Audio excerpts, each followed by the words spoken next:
Thank you, everyone, for being with us. This has been a ride. It has been a ride. Um, I've even had all these emotions, like, after we've done the episodes. Like Ah, like, I'll go for a walk, and it'll be, like, rattling around in my head. uh-huh. Um, I mean, there's it's a good season of television. it's a good season of television. I'm Yeah. so proud to have been a part of it. I don't know if we've Yeah. talked about this, but, like, I have this thing that you work as hard on a failure as you do on a success. Sure. And yes, of course. And to do something where the vision that's on the page is the vision that ends up on the screen, Yeah. uh, it's rare, right? There's so many places along the way where the wheels can fall off the bus. Yes. Um, And you don't know. You really don't know. I mean, we knew the thing that was cool about this. Sometimes you make a movie, obviously, in a vacuum. Sometimes you make a show these days, if you're making a short run on a streamer in a vacuum. yeah, One of the things without about network anything airing. TV, without anything airing, is that we started getting that feedback, right? We started, and then it Mhm, becomes kind of a positive feedback loop mhm, mhm, of, oh, we're making something people are mhm, responding to. And then when you get a script, you know, ooh, they're going to love this. And yeah, this met its promise, I think. People mhm. were really And hooked in. it's been cool to chat with writers, directors, and actors on Oh, the show for whom it also meant so much. yeah. That, like, collectively looking back with so much gratitude. Yeah. Um, And the anyway, people had a good time doing it, made friends and got to do stuff they hadn't gotten to do before. And all the writers were so fond of one another, and that's been beautiful. directors were fond of the cast, and we Mm. all had a good time. I mean, it's Mhm. rare. It's a rare thing. Yeah. And Um, a hit, man. Just a good old Hollywood hit. There's good nothing old like that fashioned. feeling. Yeah, I dug up a piece of memorabilia that I should post. Not memorabilia, but we were on the cover of Entertainment Weekly Oh, yeah. when we came back for the season, for the second half of the season. And I'd forgotten all about that. And I was like, holy cow. Was it you and Went and Dom? No, it was just Went and Dumb. It was Uh-huh. just Went and Dumb. But I mean, the cover of EW, It was a big they deal. there's tw- there's not that many of them here. Anyway, before we get down any further on these Yeah. little paths of ours, Yeah. would you like to kick off our final Adelstein index of season Oh, one? I would. Here we go. The final episode of season one is entitled Flight. And as usual, that has several meanings. It was written by show creator Paul T. Schuring and directed by our producing director, Kevin Hooks. Flight first aired May 15th, 2006, and drew an audience of 10.24 million viewers, highest rating since the mid-season finale, which was 12.18 million. Airtime was a little different on Monday because Fox was carrying a live broadcast of a presidential address on immigration. It went until 8:30, pushing most programming in the 8 o'clock hour by 30 minutes. So our competition ended up being a rerun of Grey's Anatomy on ABC, of course, King of Queens on CBS, and Deal or No Deal on NBC. And you know what I'm realizing? When I wrote the script, I did not put a recap in it. So I'm tempted to say the recap is they get out of prison They're out of prison and they're being chased. and they're being chased, and the president is dead. So the vice And president becomes the president. yeah, there's a lot of machinations, including the cutting off of hands, the Uh huh. poisoning of heads of state, The and putting on of bicycle helmets and putting the on a bicycle helmet, overdosing the on. overdosing of, and the almost inexplicable breaking into a Montana compound. Yes. Okay, so there we are. That is our recap of the episode we just watched. Moving on with the index. It was a turbulent week in the world with wildfires in Florida's Sun Coast, leading to Mm. 1,200 homes being evacuated and 300 acres of forest burning. Also ablaze was Texas, where nearly 700,000 acres of grasslands Jeez. burned uncontained that week, which gives you some sense of just how massive Texas is. Um, that same day, on May 15th, Mount Merapi, I think I'm pronouncing that right. I apologize if I'm not. Mount Merapi erupted in Indonesia, which was just like a super chaotic time of the week. Um, And a few days earlier, on May 9th, President Bush signed the reauthorization of the Patriot Act, which had been set to expire and may account for all of the phone wiretapping in the season finale. In pop culture and entertainment news, May 10th through 12th was the 12th annual Electronic Entertainment Expo, where Nintendo unveiled its Wii, and Steven Spielberg and Mario creator Shigeru Miyamoto played Wii tennis together to show it off. I didn't realize Spielberg had anything to do with it, but Weird, I can right? tell you this. Boop, boop, boop, boop, boop, boop, boop, boop. The next day, on May 13th, The New Adventures of Old Christine premiered, starring Julia Louis-Dreyfus being the funniest woman alive. Angelina Jolie and Brad Pitt traveled to Namibia to give birth to their first child together. And the Hells Angels sued a division of Disney for trademark infringement in its film Wild Hogs, a comedy about middle-aged bikers. And there's a joke in there somewhere. I can't figure out what it is. A joke in and of itself. But somewhere between Prison Break being rebooted by the writers of Mayans MC, middle-aged bikers. Yes. Like there's something, kind of synchronicity going on here. Yeah, if anybody has a good one, feel free to DM us that joke because it's in there somewhere. If any bikers out there want to sue Fox for the Mayans AC reboot of Prison Break, I don't know how that would work, but I'm sure you could find a lawyer that would do it. Go back into the files and check out the Disney. Long story. I had a friend who was actually an attorney for the Hells Angels for a spell. Moving on with that, here is the highlight reel from our watch party of Flight that we just did together. The watch party, of course, you can join by subscribing on Patreon on the show page wherever you're listening right now. Here we go. Like, they're out of prison. It's called Prison Break. They're out. I like that kid. Yeah. I hope that kid has a great career and is doing something amazing. Also, was that Alibi? Yes, it was. Also, what is this little girl doing in the middle of the night alone in this garage? I think Haywire should be more afraid of her. She's up to something. She's got a Veronica Salt vibe for sure. Dude, I gotta be honest, I thought that happened in season 2. I did not think that happened right now. Ladies and gentlemen, that's what it takes to get a woman in the Oval Office. Series of felonies. Murders. Oh my God, this episode must have been a monster to shoot. They had to have had at least 9 days. I mean, you've got planes, you've got helicopters, you've got all the police in the world. Whoa, okay. We certainly had a good time. Well, I hope our friends did too. Okay, we'll be right back to talk about the episode. All right, welcome back, everyone. Okay. Woof, woof, woof. Where do we start? We have a whole list of things. There's planes, there's helicopters, there's, as I said in the rewatch, I think every cop car in the Chicago area. Yeah, it's like Blues Brothers. There's horse trailers. Planes, no trains yet, but planes and automobiles and helicopters. And a lot of car action and a van. Every guest star potentially that's ever been on the show, from clips of blood and a severed hand. A severed hand! I gotta say, I thought that severed hand, like right before it happened, I was about to say, if they shot this show now, they would cut this hand off right now instead of waiting for season 2. And then literally Peter Stormare came at me with an axe, and I was like, I think I got this wrong. Cut off a lot of appendages in season 1. I think it's really a couple of toes and a hand. In terms of setting up season 2, in a way, it's not set up at all.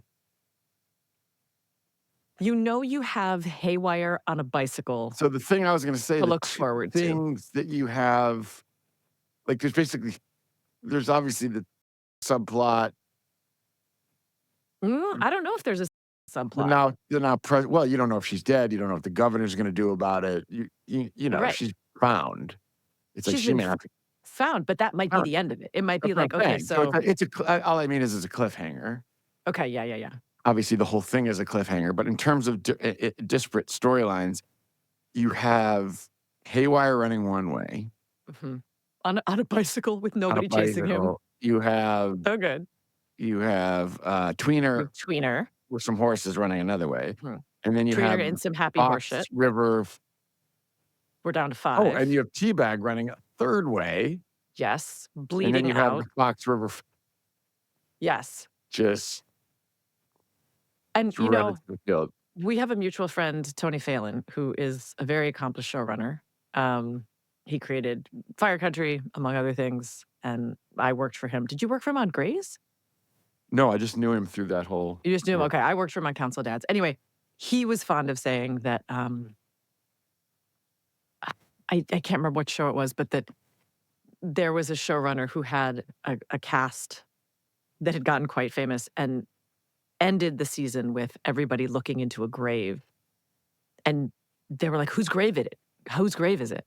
And he was like, that depends on who decides to behave Oh, themselves. my goodness. And there is something very interesting, I think, about basically saying to an entire cast with your season finale, any one of you could drop dead or have already dropped dead by episode 1 of Do season you 2. really get that sense at the end of this, though? Well, I mean, yes, because anybody could immediately be caught and thrown back in. Yeah, sure. Teabag's on the brink of death. Haywire and Tweener are very, very much easily catchable. I've been I'm associated. dead. I'm I've been straight up dead. associated with two shows that will remain nameless, where they were murdered. There was a long murder investigation, a big mystery, and where halfway through the season did not know who the murderer was. Wait, the writers didn't know? The cast certainly didn't know. Well, that's cool. I think the writers didn't know. I think that's very cool. That may be a actually. story for offline. Fair enough. Yeah, but yes, and I also, there's a famous story that we've heard from, I'm sure Matt Olmstead knows. I was going to ask him when we had him on, but I forgot. And many other people who came from the Stephen Bochco camp, Stephen Bochco being Hill Street Blues and NYPD Blue, where he would have actors in his office and he would open a drawer and slide them a page across the desk that was their death scene. Oh, wow. And just say, I've got this at all times. Just say, like, it's in a drawer and it's in your house.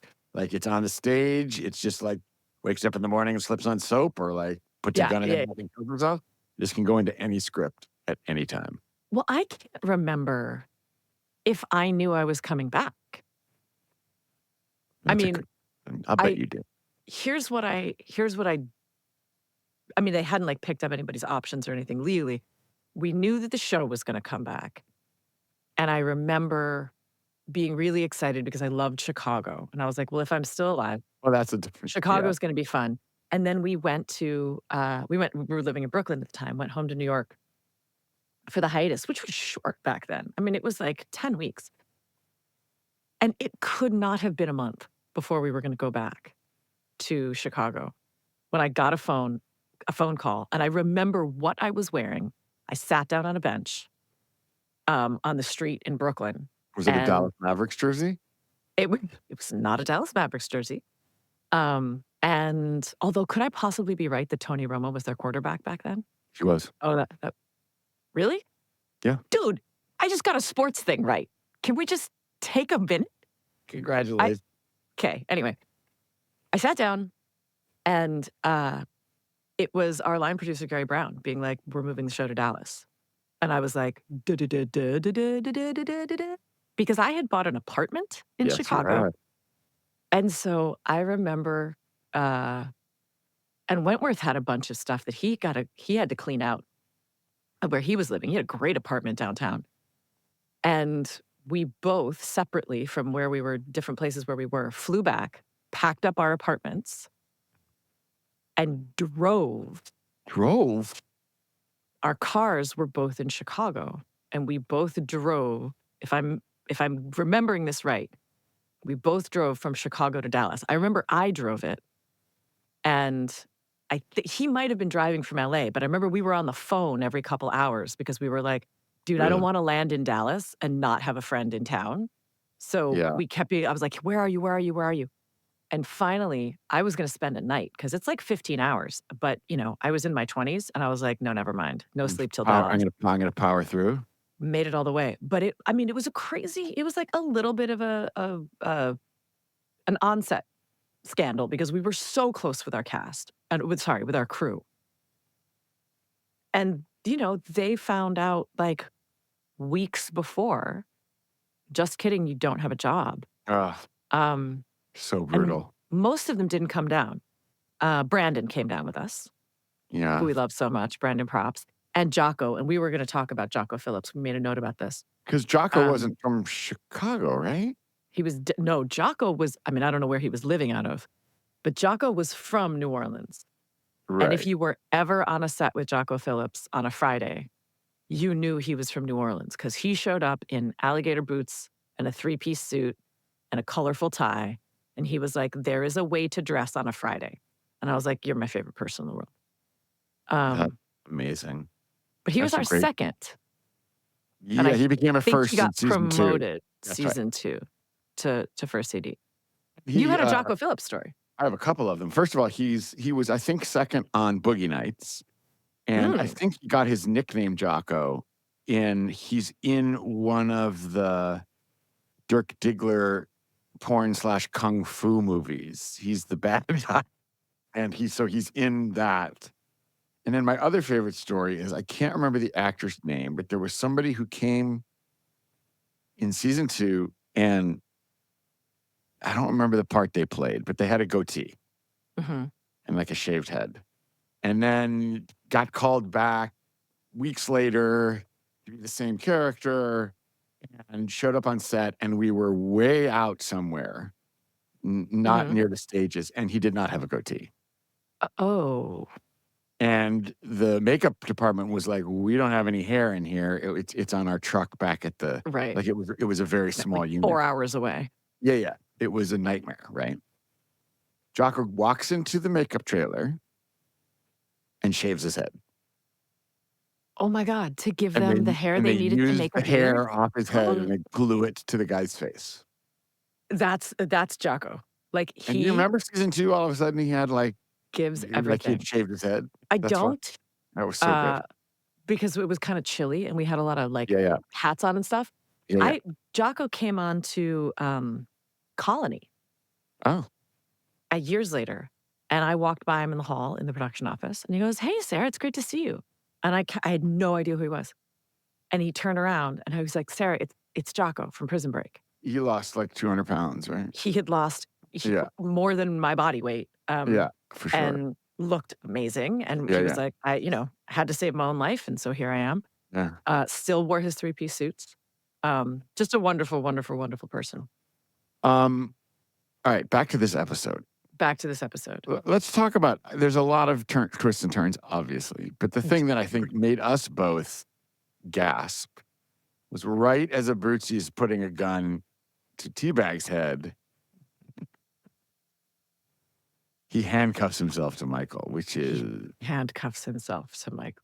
It was such a big shocker. And what was interesting about it is when Teabag knocks that CO out, my thought was, I feel like IRL Teabag just kills this guy. But you realize in that moment, he gets distracted by the handcuffs. And maybe that's part of why, that like his brain starts going. You're right. Because, you realize that like Teabag has spent the last couple of weeks going, how do I prevent myself from getting killed the second we're Right, outside these guys this are going wall? to kill me as soon as we're out of here. 100%. I mean, that's the other thing that we were talking about is what it's like to be handcuffed to another actor. And I mean that in the literal sense. Faking that. Being handcuffed on set is always a bummer. Because just always a bummer. This is also the episode where we get our first real good look at Terrence Steadman. And that becomes crazy in some ways because when we see Terrence Steadman again next season, he will be played by a different actor. Like Jeff Perry, founder of Steppenwolf Theater Company. Right. Back to Who I Paul recently knowing said on a everyone. podcast, on the Scandal podcast I was on. And I had yeah? never gotten to work with Jeff Perry before, and this was a huge thrill to me. And then today realized, oh no, I worked with him on Prison Break. But you never had any scenes I together. did have scenes with him. I did have scenes Oh, did with you? him. Because we have him at one point. Michael Lincoln and Kellerman have him in a motel room at one point. Oh, you get everyone in a motel room at some point. Mhm. By the way, that actually makes me feel better that you do that too. Sometimes forget that you've worked with people. Nothing makes me feel worse. I talked And about one this of my before. favorite actors and like and kind of a hero of mine and a mentor of mine to a certain degree. I've known him since I was Yeah. 20. But there's something about the intensity of working in certain scenes, or just the career is long, or we're old and dumb. I don't know, but I always feel terrible. Mhm. Um, and I'm grateful to know it's not just me. No. But you What said else? there were a few replaced actors Well, on the show. Maricruz. Yes, although she was replaced before anything aired. Oh, wait, really? Mhm. Oh, Mhm. I thought They there were never 2. aired any of the other stuff with the other Oh. actors. Oh, Camille is the only one that I think they went through, and I believe I 2. thought it was. The only one Oh, that anybody ever saw was I see. Oh, I Camille, and I see. have to say, Camille's just so good at it. Oh, they're great together too. They're wonderful together. She's so fantastic, and from what I remember, because I saw some of the cuts of the other, people they cast, it was sort of a, like, we're going in a different direction thing, because the other ones were, like, just incredibly sexy, Uh-huh. and there's something about Camille that's, like, so, like, she's beautiful and she's sexy, but she's also, like, her soul is in everything she Well, says. there's what is smart about that is that there is something about Sucre that's like that too, Yes, right? I mean, completely. so he's obviously a criminal and he's made mistakes and he's a hothead and he has all these, he can have a temper, but there's He this. forgets to check if there's an engine before he hotwires a Yeah, right. car. There's a Yeah. sweetness to him and a Yes. like real belief, a real romantic thing Mhm, going on there. And the mhm. two of them together, it really Yeah. works. Well, it's not you get the sense that he doesn't have to get out to see his girlfriend, he has to get out to see the love of his life, That's right. and the whole audience is like, "No, no, no, no. In the history of the world, this is one of Yes. those couples that needs to be It feels together." like a great love. It feels like 100%. a great love. Also, 2 just wonderful sets of dimples. Was there anyone else that I was mean, on both replaced? of them, Yeah. is their child they would if they had a child, it would just be a dimple. It would just be the absence of space. There's a hole for under one Oh cheekbone that goes all the no. way to Oh the no. cheekbone. Oh no. Um, Um, okay, I actually, very shortly, wanna take us to fan questions yeah, because yeah. we always Let's end do it.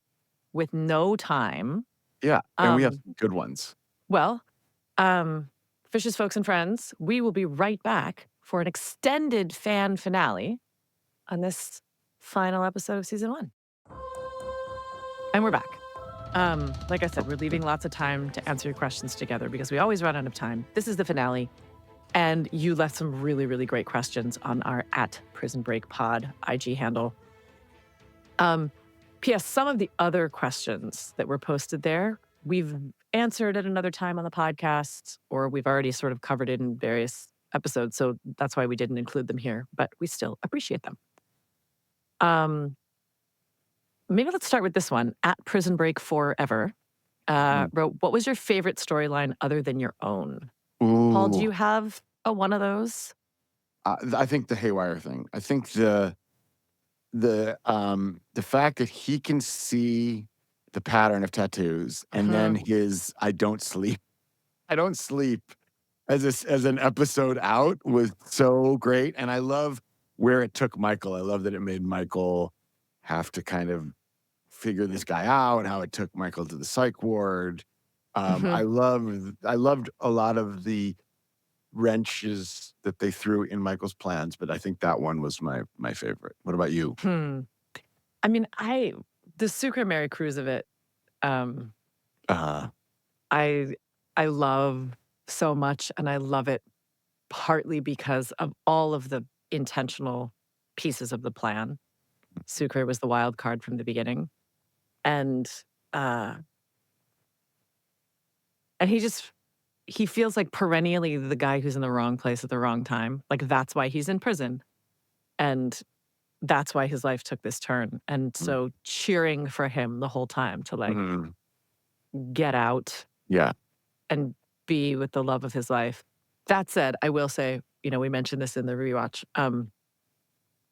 The cut from Nurse Katie's face to Sucre saying, "I just want to touch her belly," was completely unintentionally creepy. And I was like, Uh, oh, you uh, mean your pregnant girlfriend. Okay, fine. all right. I have one of these that I want to ask. Okay. At Shanada 1013, Mhm. Sarah, do you think it was intention to end her life at the end of this episode? That's such a good question. And I'm almost nervous to answer it because I wonder if it's answered in season 2 and I don't remember. My initial response is yes, that I think she is looking down off the cliff Mm, of no good options. And I think once she takes the morphine, that level of self-hatred of like all the monster voices come back. The your father knew you were too weak for this job. You don't mhm, have self-control. You mhm. can't, like all the voices of just the meanest parts of yourself that I can only imagine are amplified a Mhm. millionfold in addiction. Can I And can I for ask a follow-up question? Do you yeah, think that that part of it is regret for what she's done for Michael? Or is it just kind of nihilism now at this point? Like, I don't even know what I stand for, kind of. It's I all over. yeah, I don't think it's nihilism. I think her Okay. problem is always that she cares too much. But I think some of it is the rewriting of, "Oh, you fucking moron. You Uh-huh. thought he had feelings for you, but of course, you were just a cog in this Uh-huh. machine," which reinforces the, like, "You have no value." Uh-huh. And in thinking you had value, you made the colossal mistake of putting him in of giving him the opportunity Sure. to create this Sure. whole thing. I think level of self-hatred at this point is pretty massive. There's also another question of like when you're in that moment of going back to using after being clean for, as long as she has been, are you even thinking about the future at all? Or is Is it it just you're I just looking want for some this oblivion? yeah, I want this pain to stop in this moment at any cost. And I'm not sure. But I think she's okay with her life ending, if that's the thing. That's a very subtle way of putting it. And I don't mean cagey. I mean, it's like it's not necessarily a choice to end it or not end it. It's just Mhm. if it ends, she's obviously okay with that. So be it. At that moment, yes. Okay. That takes us to, and I apologize in advance for this, I believe Andrew Skajuraj. I'm sure I blew that. ONDRUSKAJURAJ for Paul. I think you What did did well you there. think of your character morally? Like, do you think it's possible that they really do unspeakable things out of their belief in loyalty? Um, Yes. I made that choice very early. I mean, I even think, um, yeah, in episode 1, that this was a true believer and that he mm, was a misguided patriot and that it wasn't my place to judge. I'm a pretty liberal, uh, progressive person, and this was at the kind of the height of the war on terror, or at the beginning of the war on terror, and I really mhm, wanted to think about people that served, people that wanted to go fight terrorism head on in that way, in a mhm. military way, and then which I respect in a lot of ways. Um, but then as things started coming out about, oh, well, this law, the corners were cut here, Mhm, corners were mhm, cut here, corners were cut mhm. here, but they were cut in order to preserve Right. our safety.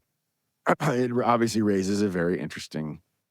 I mean, the Patriot Act was renewed the week this aired. It was. I feel like we put that in a few Adelstein indexes. I feel like it was up every 4 months or something. Yeah, maybe actually. And I think that fervor when bred with a personal, when combined with a personal loyalty, like he has with Caroline Reynolds.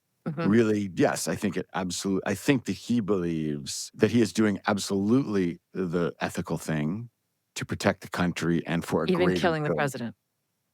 For a greater good. I think he believes that the president is compromised by the company and that this will get her out from under the company. And I think that my belief in that, which is something I did talk to Schuring and Olmsted about, not in general, but specifically when it would come up, I remember I asked them to add the line earlier in the episode, don't forget I've always done this for you and your family, and most importantly, the United States of America, that I wanted him to believe that, but also, what is it? The last vestige of a scoundrel is patriotism, that they wrap themselves in the flag, that whatever that quote is, that there is a justification of this behavior, of these kinds of acts. Otherwise, I think it would make him a sociopath. Maybe he is. I don't know. But I never it never felt like I was portraying a sociopath. And I think that this bears out later in season 2, when we get there, when he essentially switches sides because he decides that he's been duped. He's sold it. He's sold to the wrong people. That he's been duped in service of something either that he no longer believes in or something that has been corrupted. But also, maybe he's just on a personal vendetta at that point. Well, and that's okay. So that was my question: is how much of the Michael and dynamic is a little bit at work between the vice president and Kellerman? Meaning, is there an undercurrent of the line is blurred because I care so deeply personally about this person? I think I think that's where political fervor gets complicated, right? But is it just political fervor, or is it also a little bit of a like? I'm saying, that's when it gets complicated, is when you put real human, you have to give it real human emotion.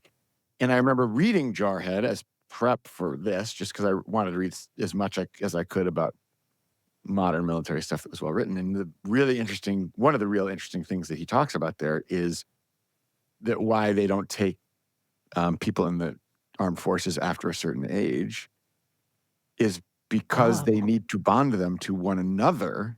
Right. Because when you're out there in battle, you're not really thinking about democracy. Right. You're thinking about the guy next to you. And what you've been through together already, right?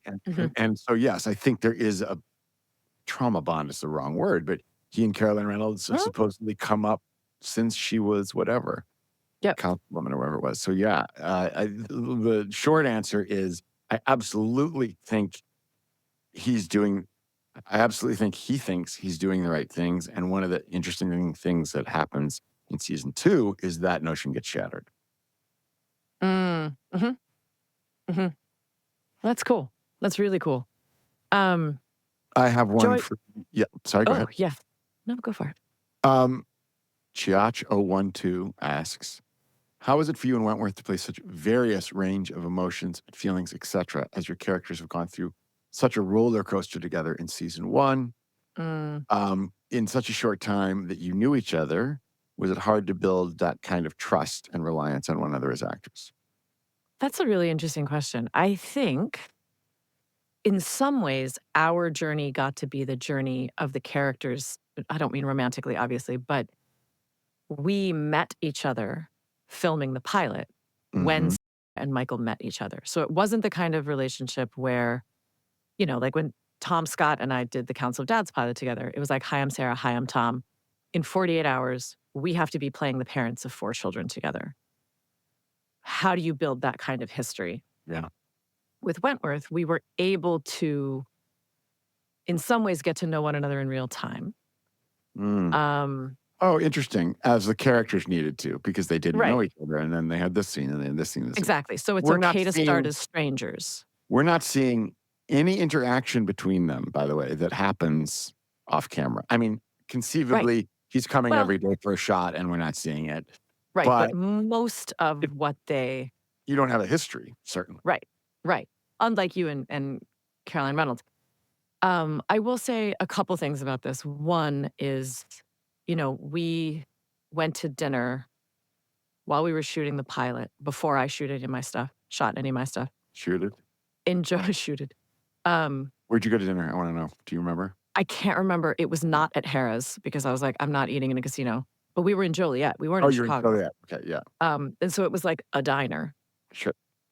And by the end of Okay. that meal, I was like, this is someone I could really be friends with. Like, Oh, that's he was great. so intelligent. He was so sensitive. He was so aware and humble that we really like. There was a deep sense of relief Yeah. because Yeah. coming off of Yeah. Tarzan, my co-star and I just had nothing in common, and so I was like, oh, we can be colleagues, but we're never going to be friends. Mm-hmm. And then because we were on location, we, every weekend almost, we would go have brunch or talk or whatever. And the other thing that really kind of happened, I think, in a lot of those infirmary scenes is we were both really interested in making ourselves better actors over the course of the season. Like, I think we were both new enough.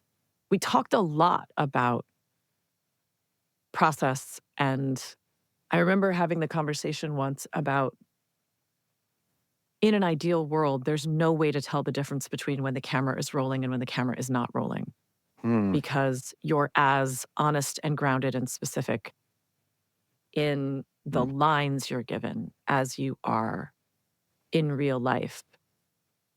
And we were really working on that together. And I think maybe part of what was interesting to him, as somebody who had so many other scenes besides the infirmary work, is that when it was the two of us, it was a safe space for us both to really try stuff and see how it works, because we were safe with each other. Like, neither of us were ever going to criticize the other one performance-wise. But also, they were scenes with words. It was 2 pages of people talking back and forth. It wasn't, run, run, run, run, run, do this action thing, run, run, run, run, do this action thing. It's such a cool thing, and it's actually more common than you would think, and I guess it makes sense, is that so many relationships on screen have a meta thing about them. Huh. I mean, for instance, Danny McCarthy, right? Who, I knew a little bit from the Chicago scene. He became my sup buddy, right? I mean, we had our scene together. I had done more television than him, so I kind of was showing him the ropes, right? And he was my guy. I would go to work with Danny. We worked together almost all the time. Yeah. When I had to kill him, it was his last day on set. Yeah, that's true. I knew that, is the emotion the same? No. But is there something that actually reflects the arc of a relationship between two people and one has to get rid of the other? Yeah. And for Wentworth, you were a certain, those scenes were a certain kind of oasis, or at least a different gear than he was playing in any other kind of scene. There was an intimacy, a softness, as you said, a naturalism that is not the same as when he's duck walking through the sewer or dealing with Abruzzi or, and so these things end up kind of, there's something organic about that is really cool that happens. And I like it when the Venn diagram between the actor and the character overlaps enough that you can kind of live in that space, because it gives you something honest to connect to. Living Correct wanted to know, have either of you been back to Joliet since filming? I want to say yes. Because, you've got family in Chicago, so it would make not some in sense. Joliet, but I believe, is there a casino there? Yeah, Harrah's. Oh, then yes, I have. Okay. Yep. All right, there you are. Yep. Do we have a gambling problem we need to talk about? No, we had certain traditions, like Thanksgiving night. We would go to anyway, or not night before Thanksgiving. Years ago, That's amazing. Yes, but yes, That's amazing. I have in fact not been back to Joliet. I'm curious about this. @Cat_McCarthy asks, if either of you were given the chance to rewrite a particular scene or storyline, do you have somewhere in your head an alt ending for blah, blah, blah, blah, blah, blah? I have to say, having just watched this episode, and this is truly no shade to the writers who I think are absolute geniuses, but you and I both had the instinct to shout at Veronica. Yeah, like, what What are you doing? are you Yeah, doing? yeah. When she rolled up at Terrence Steadman's house with no plan Yeah. and no backup and no safety. And also I was a little unclear, and this is probably just my weak watching. Did she already know that he was still alive or no? I can't remember. Yeah, I can't remember. I it would've don't know been if she knew anything about the house, except that it was registered to right, and that I a would say bunch of that's phone calls had come from there. and like you said, no shade at all, but it To was the one of prison. the rare Prison Break moments where there wasn't like, I thought that there was gonna be a twist. She actually had this plan. Right, He knew she was coming. They knew each right, other already. Like, that there was gonna be some right. kind of She owned the house. Yeah, sleight of hand. Yeah, that there was gonna be some kind of trick there, yeah. narratively. Although that is quite a cliffhanger. Like, who knows what's gonna go on? Are they gonna drink smoothies together? I would also potentially, and this might be because I was editing Jessam's episode or listening to it the other day.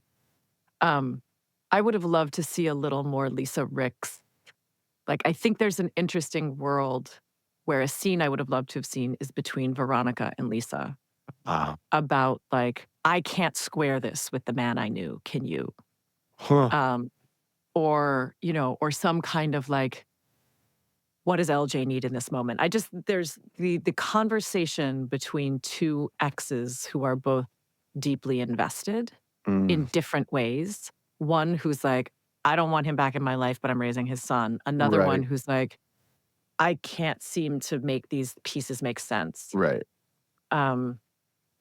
Again, this is no shade. This is just like, ooh, if we'd had an extra episode or two with Lisa, it Yeah. would have been interesting to see how those two women would have connected with each other. I have a question. I'm curious about this. I'm awkward, Aaron. Where were you when you found out you got the part? Do you remember? Yeah.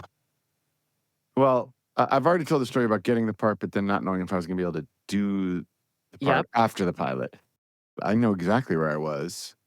Where were I you? was outside. It's gone now. It was called Vintage Guitars on Sunset Boulevard, and I had just bought this guitar very cheaply, and I was about to take it home, and I got a call saying I got that offer. And then I remember getting back on the phone with everybody when I got home. But yeah, that's when I got that call. Did you go back in and were like, I want a more expensive guitar because I just got a job? No, I was a guest. Don't forget, I was Yeah. I was not signing a series regular deal of any kind. I am awkward, Aaron also asks another question. What about you? What about you? I know. I have no idea. Oh, you have no idea. I have Where were no you memory living? of where I was when I found out. Living in No, Brooklyn. we were living Oh. in we were living in LA. We had temporarily rented a place in LA. Home was Brooklyn. Okay. But that was back when like it was really hard to get a good job in television from New York. Right. That wasn't on, a New York show, but they just Right. they They just didn't do cast that stuff out of there. Where did you so live in here- LA? I was renting a place actually on Holloway Drive, which Okay. was funny because Sure. years later, Josh Holloway and I became friends. No relation. Okay, wait. I am awkward, Aaron had another question. And I think I know some of this answer, but you know so many people. It's did you know any of the cast prior to filming season 1? I feel like you knew yes. everybody from Chicago. The Chicago people. Not many people. And Wade. that You and Wade had done that Michael Mann movie. I knew Wade the best because we had done a movie together. Yeah. Knew Danny a tiny bit, and nobody else, I don't think. I had met Robin in high school, but she was scary and beautiful, and I kept my distance. And you were pretty sure she was in a witchcraft cult. It was before that, but yeah. Uh, You? yeah, I'm not a person. Not one I didn't person. know anyone in Hollywood. Right. Did you know anybody, any of the directors, any of the writers, any of the... Nope. No. Nobody. Not This is my introduction to everybody. Single person. And just a reminder that Marty Adelstein, the producer of the show, no relation, didn't know him either. He's Paul's father, but No. that's okay. He doesn't want us to know. No. He's the one who not almost Harvey. named him P. Earl. He's not Harvey. Fine. Marty. Your dad's name is Harvey? Harvey Martin, yeah. Oh, that's Caroline fantastic. Reynolds, yeah. I like that. We should probably wrap this up soon, but we're I don't getting want to. through these. Oh, this is interesting. Dangavrilov, again, I apologize, at IDANGAVRIELOV. At which stage of season 1 did you know you were doing another season? No, I mean, as an actor or like that the show had gotten picked up? We've sort of Let's say with answered the it as show. actors, but about the show. No idea. I have no recollection of that. I don't know, but I do know that by the time we wrapped season 1, I mean, we knew there was going to be a we second knew season. pretty Like early. the numbers were high enough, We knew early. It was a hit. awards and stuff, but it was It was which a is hit. interesting In those because I days. didn't realize later on that you could have a nail biter of leaving at the end of the first season and going, I have no idea if we're going to come back and do another season. Oh, Right? Because I did Prison Break and then I did Walking Dead. And it was like both of those shows by halfway through probably season 1, you're like, okay, this is going to go for a while. so when did we know that we were coming back as actors? I mean, you raised it earlier in this podcast. When you got a script that said unconscious with vomit all over her and a needle, were you like, It says "Whoop." dead. It says I dead? checked. My script says I mean, dead. I heard the EMT say likely DOA. No, the script says dead. Here, I can. Were you were a partial, right? You weren't 22 out of 22 contract? No, I was 10-13. Yeah, there you go. I ended up in every episode, much to my surprise. But I mean, the more interesting conversation, and this is for later, is finding out between seasons 2 and 3 that I was not coming back to the show. Right. But I don't remember. I really don't. And I don't know that the writers necessarily knew because they probably hadn't broken season 2 to be like, well, how do we keep her a part of this thing? Definitely not. Right. So yeah, sorry, we don't really have a good answer for you there, friend. Joy Padron wants to know your favorite guest star from season 1. You can't say yourself because technically you said you were a guest star for something. Ooh. I mean, I love John Hurd's work so much that I loved seeing John Hurd in there. For some reason, I can't remember her name, but the actor who played Letitia Barris, she impressed. Oh, Adina. I see she her was around. good. She's an amazing actor. She's an amazing actor. She never stops working, and you see why. She's just a great She was actor. astonishing. Yeah. She's really fantastic. Yeah, she's wonderful. I think we got through most of these. We should wrap it up. We should wrap this up. Oh, so fun. Glad we have Yeah. many more seasons to do. Same. And I know I've said it before, but I'm really glad that I'm doing this with you. Enough. There is no call-in this week. So stay tuned in coming weeks for us to play your call-in messages and respond to them. And also important to note that although this does conclude episodes for season 1, we have a very special interview coming up that will be all dedicated to our series creator, Paul T. Schuring. So check that out too, because that's going to be really cool. And again, if you want to catch up on Watch Party episodes, you could follow the Patreon link in the show page, wherever you're listening right now. And just thank you guys. You're the best. Thank you for calling in and Instagramming your questions and sending your fan art, listening to the show. It's fucking beautiful. We love you guys. And Paul, your last meal on death row. Okay. If it was today, what would it be? I'm going to go with some kind of big Italian meal. Oh.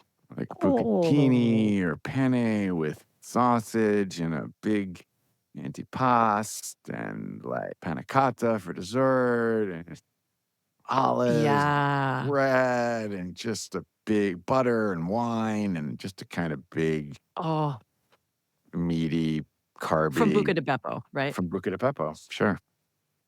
Remember, folks, don't get sent to prison. But if you do get sent to prison, remember to... I never have a good answer to this. If you do get sent to prison, remember to make sure your father is the governor who can personally pardon you. Wow. That's all I got. Do you have something better? You should No. have something better. Well, I do have something better. We can save it for next time. No. What if there's never a next time? What do you Carpe mean? diem.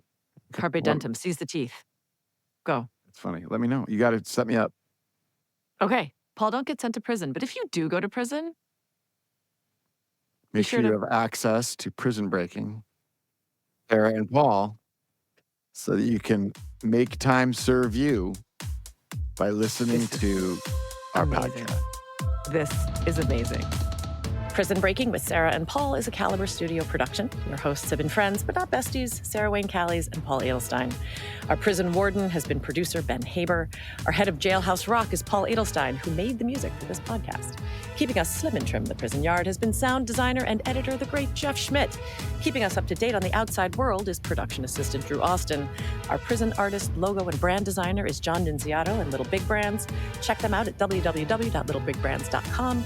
Follow us on Instagram at Prison Break Podcast. Email us at prisonbreaking@caliber-studio.com and call us at 401-3-PBREAK. Prison Breaking with Sarah and Paul has been a Caliber Studio production. Thank you for listening.